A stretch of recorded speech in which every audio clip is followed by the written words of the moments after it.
Mini has evolved from a tiny but cleverly packaged econobox to an entire family of lifestyle vehicles. And of those vehicles, the Clubman is arguably the strangest. In its most recent iteration, it had only 3 doors and very odd-looking butterfly-style rear tailgates.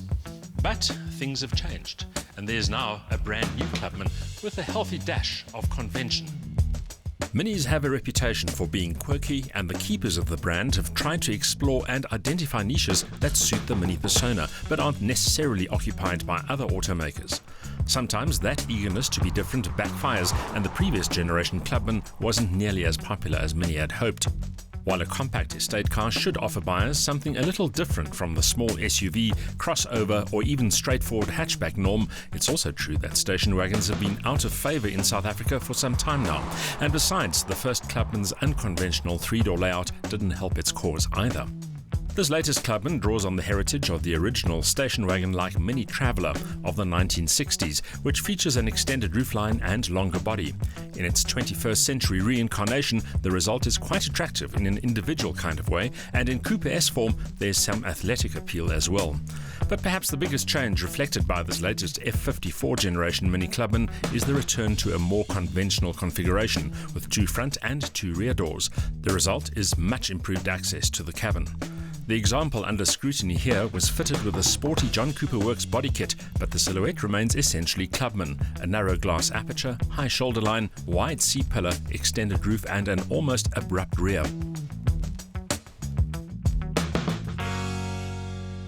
The new Clubman also happens to be 280mm longer and 117mm wider than the outgoing model, while the wheelbase has grown by 123mm. That should significantly boost utility and practicality. We've become accustomed to Mini's off-the-wall interiors, and this Clubman is no different. Starting off with these butterfly-style tailgate doors, which look rather strange but actually work quite well. They provide access to a boot which looks a lot smaller than the 360 litres that Mini claims. A lidded compartment makes full use of the cargo space awkward, but fold the rear seats flat and you have a capacious 1,250 litres. Like the other third-generation Mini models, the Clubman's execution is more substantial and more convincing, although the sprinkling of toggle-style switchgear remains ergonomically suspect. Our test car was loaded with extras, so don't get too excited about all the John Cooper Works branding and the fancy finishes. They're all optional. But even in standard guise, the Coupe S Clubman offers a well-spec'd cabin. Standard items include a multifunction steering wheel, climate control, a trip computer, multi-speaker sound with Bluetooth and USB, electric windows and mirrors, and more. There's even more to like under the bonnet.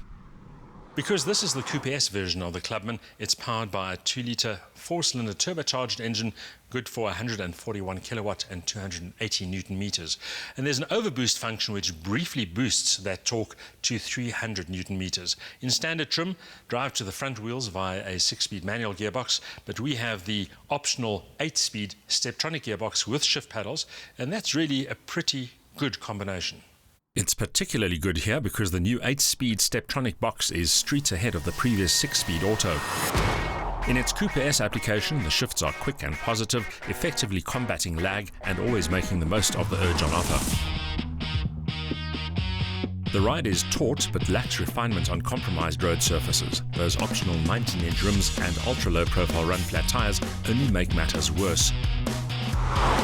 Given its bulk and brio, the claimed sub-6 litres per 100 kilometre fuel consumption figure is impressive, although we only managed to average high 7s in mixed conditions. Mid-6s should be possible during open road cruising though.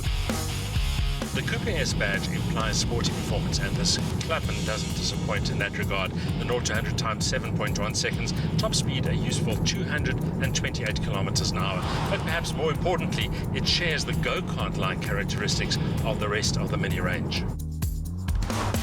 The Coupe S Clubman offers a sport mode which improves steering feel, sharpens throttle response and adds further urgency to the gear changes.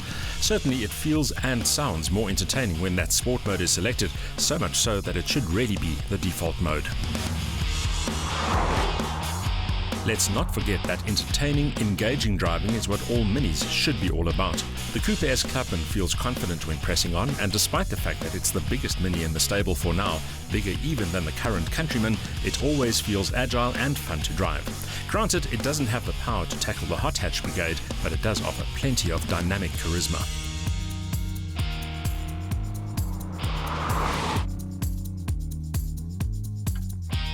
This latest Mini Clubman is a lot less compromised and as a result more convincing than its predecessor.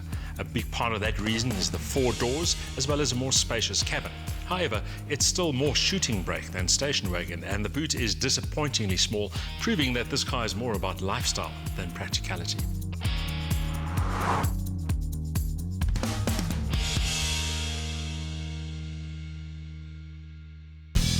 The Mini Clubman fuses lifestyle appeal to an extrovert personality and a measure of versatility. The turbo engine feels more willing than expected, and the 8-speed auto gearbox is a big improvement. The result is an intriguing alternative to conventional full-sized hatchbacks, even though it remains compromised in outright space and practicality terms.